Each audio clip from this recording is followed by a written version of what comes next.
I had a purpose. I wanted to be one of the best basketball players to ever play. And anything else that was outside of that lane, I didn't have time for. There's a quote from one of my English teachers at Lower Merion named Mr. Fisk. He had a great quote that said, "Rest at the end, not in the middle." And that's something I always live by. You know, I'm not going to rest. I'm going to keep on pushing now. There are a lot of answers that I don't have, even questions that I don't have. But I'm just going to keep going. I'm just going to keep going, and I'll figure these things out as we go, right? And you just continue to build that way. So I try to live by that all the time. At what age did that goal become crystal clear? I made that deal with myself at 13 years old. At 13 years old? 13 years old. That's the deal I made. You were crystal clear about it? Crystal clear. And where did inspiration come from? The love of the game. The love of the game, the challenge. Like I would watch Magic play, I'd watch Michael play, and I would see them do these unbelievable things, and I'd say, you know, can I get to that level? I don't know, but let's find out. Let's find out. And so that curiosity to see where I could push this thing led me down that path, I think. I had a summer where I played basketball when I was like 10 or 11 years old, and here I come playing, and I don't score 1 point the entire summer. Not a free throw, nothing, not a lucky shot, not a breakaway layup, 0 points. And I remember crying about it and being upset about it. And my father just gave me a hug and said, "Listen, whether you score 0 or score 60, I'm going to love you no matter what." Wow. Now that is the most important thing that you can say to a child. Because from there, I was like, okay, it gives me all the confidence in the world to fail. I have the security there. But to hell with that, I'm scoring 60. And from there, I just went to work. I stayed with it. I kept practicing. I think that's when the idea of understanding a long-term view became important. Because I wasn't going to catch these kids in a week. I wasn't going to catch them in a year. Right? So that's when I sat down and said, okay, this is going to take some thought. All right? What do I want to work on first? All right, shooting. All right, let's knock this out. Let's focus on this. Half a year, 6 months, do nothing but shoot. Right? After that, all right, creating your own shot. And you focus. So I started creating a menu of things. When I came back the next summer, I was a little bit better. I scored. Yeah, it wasn't much, right, but I scored. This is 12, 13. 12, 13. And then 14 came around, back half of 13, 14 years old, and then I was just killing everyone. And it happened in 2 years. And I wasn't expecting it to happen in 2 years, but it did, because what I had to do was work on the basics and the fundamentals. Well, they relied on their athleticism and their natural ability. And because I stick to the fundamentals, it just caught up to them. And then my body, my knees stopped hurting. I grew into my frame, and then it was game over. Wow. Were you always competitive from the day you were born? You were super competitive? Competitive with things that I participate in. So I'll put it to you this way. So basketball for me was the most important thing. So everything I saw, whether it was TV shows, whether it was books I read, people I talked to, everything was done to try to learn how to become a better basketball player. Everything. And so when you have that point of view, then literally the world becomes your library to help you to become better at your craft. So at 13 years old, I had a kill list. And so, they used to do these rankings. It was Street and Smith basketball rankings. And I was nowhere to be found because I was like 6'4", scrawny, like 160 pounds soaking wet. So I was like 57 on the list. And so I would look at 56, 55, all the way up to number 1, who these players are, what club teams they played for. So when we go on an AAU travel circuit, I got to hunt them down, right? And so that became my mission in high school, is to check off every other person, all those 56 other names, hunt them down and knock them down. So when we played at 13, I would size you up and see what your strengths and weaknesses are. How do you approach the game? Are you silly about it? Are you goofy about it? Are you good at it just because you're bigger and stronger than everybody else? Right? Or is there actually thought and skill that you put into it? Right? And when I'd play to my weaknesses. I always work on the things during those games that I was weak at. Left hand, pull-up jump shot, post game. Right? So I have a strategy. What was really your work ethic like, and for how long did you stay disciplined?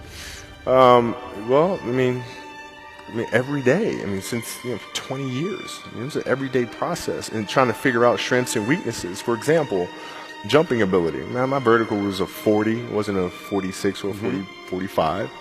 My hands are big, but they're not massive. Right? So you got to figure out ways to strengthen them so your hands are strong enough to be able to palm a ball and do the things that you need to do. Quickness, I was quick, but not insanely quick. I was fast, but not ridiculously fast. Right? So I had to rely on skill a lot more. I had to rely on angles a lot more. I had to study the game a lot more. And but I enjoyed it though. So like from the time I can remember when I started watching the game, I studied the game, and it just never changed. What does losing feel like to you? It's exciting Why is it exciting? because it means you have different ways to get better. There's certain things that you can figure out that you can take advantage of, right? Certain weaknesses that were exposed that you need to shore up. Right, so it was exciting. I mean, it sucks to lose, right, but the hardest thing is to face that stuff. That's a really, really tough challenge. How did you get mentally and emotionally so strong where it doesn't bother you? Well, you got to look at the reality of the situation. Like for me, it's not. You kind of got to get over yourself, right? And then after that, it's okay. Well, why did those air balls happen? Got it. I didn't have the legs. So you look at the shot, every shot was online. Every shot was online, but every shot was short. Right? I got to get stronger. I got to train differently. The weight training program that I'm doing, I got to tailor it for an 82-game season so that when the playoffs come around, my legs are stronger and that ball gets there. So I look at it with rationale and say, okay, well, the reason why I shot air balls is because my legs aren't there. I go, well, next year they'll be there. Have to do the hard stuff and watch that game and study that game to not make those mistakes over and over again just because you weren't brave enough to face it. So you got to deal with Face it. Got to deal with it. Face it, learn from it. You don't want to have that feeling again, do you? Right? So you got to really study it, face it. And not to say you'll win the next time you face it, but at least you'll give yourself a better chance. Yeah. It's an obsessiveness that comes along with it. You want things to be as perfect as they can be. Understanding that nothing is ever perfect. But the challenge is try to get them as perfect as they can be. And what can you do? It's in your control. So control what you can. You have this mindset, but how did you develop that? I don't know if that's what you call the Mamba mindset, but how did you develop that?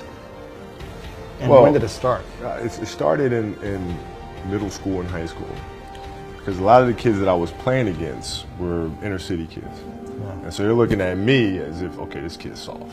They felt like they could try to be physical or try to intimidate me and do all this other stuff, which they couldn't, right? But now I'm saying, okay, well, you're trying to attack me. How am I going to attack you?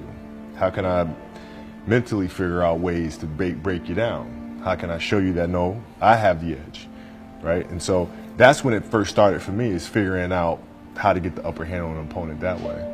And what would you do to mentally break people down then? One of the things I would do is, while everybody would be at the cafeteria, work, eating and doing all sort of stuff, I just go back to the gym. And so that was my way of showing them, I may be from the suburbs, but you're not going to outwork me. Wow. Like I see a lot of players take vacations with other players that are close friends. And we'll just take vacations just to take vacations, or just hang out just to hang out. Like I never did that. Why not though? Why didn't you do that? Well, because when I retire, I didn't want to have to say, I wish I would have done more. I don't want that. I played games with the flu. I played games with 102-degree fever, man. We had a game against Toronto in 2000, and Vince was tearing the league up. My back was jacked. So I would be in the layup line like, okay, there's a lot of days where you can rest and recover. Today ain't one of them. Your back can bother you any other day. That ain't bothering me today. He gonna have to see me today. You're playing against the Golden State Warriors. Score is 107-109. You guys are close to getting into the playoffs. You know exactly what happens in the game. You go up, you're about to take your shot, and then all of a sudden, boom, Achilles happens, right? Friend of mine, Nima, he is here just to listen to you. He played ball. And he told me, he says, Patrick, I don't think you understand. He says, when I tore my Achilles in high school, he says, 4 friends of mine dragged me to my hospital. I was crying from there straight to the hospital. He says, I have no clue how the hell this guy did it. He went and hit the free throws, and then you walked off the stage. How the hell do you tolerate that kind of pain? You know, I use this. I tell this example, and I think this is the best way to explain it. You know, you have a hamstring injury, you pull your hamstring really, really badly. You can barely walk, right? Let alone play anything. You're at home, all of a sudden a fire breaks out in the home, right? Your kids are upstairs, you know, wife is wherever she may be, you know, going down. I'm willing to bet that you're going to forget about your hamstring. You're going to sprint upstairs. You're going to grab your kids. You'll make sure your wife's good. You're getting out of that house. And the reason is because the lives of your family are more important than the injury of your hamstring. And so when the game is more important than the injury itself, you don't feel that injury. Not at that time. Went in the trainer's room, my kids are in there, and, you know, they're looking at you and stuff, and I'm looking at them, and I'm like, you know, it's all right. Dad's going to be all right. It'll be fine. It'll be all right. It'll be all right. It'll be all right. As a parent, you got to set the example. You got to set the example. This is another obstacle. This obstacle cannot define me. It's not going to cripple me. It's not going to be responsible for me stepping away for the game that I love. I'm going to step away on my own terms. And that's when the decision was made that, you know what, I'm doing it. You got to lead by example. As parents, you got to lead by example. If you want your kids to do whatever it is they want to accomplish in life, you have to show them. You got to show them. The definition of greatness is to inspire the people next to you. I think that's what greatness is or should be. It's not something that lives and dies with one person. It's how can you inspire a person to then in turn inspire another person that then inspires another person. And that's how you create something that I think lasts forever. Yeah. And I think that's our challenge as people, is to figure out how our story can impact others and motivate them in a way to create their own greatness.